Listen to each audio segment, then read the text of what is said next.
त्याचबरोबर शाळा आणि समाज या दोघांमध्ये जे काही नातं आहे ते नातं टिकलं पाहिजे।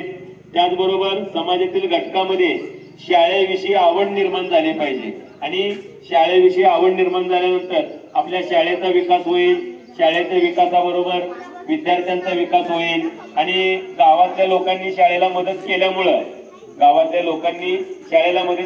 गावातली मुलं देखील शाळेत येतील, त्यांना चांगल्या सुखसुविधा मिळतील आणि त्यामुळे मुलांना काय होईल तर शाळेविषयी आवड निर्माण होईल।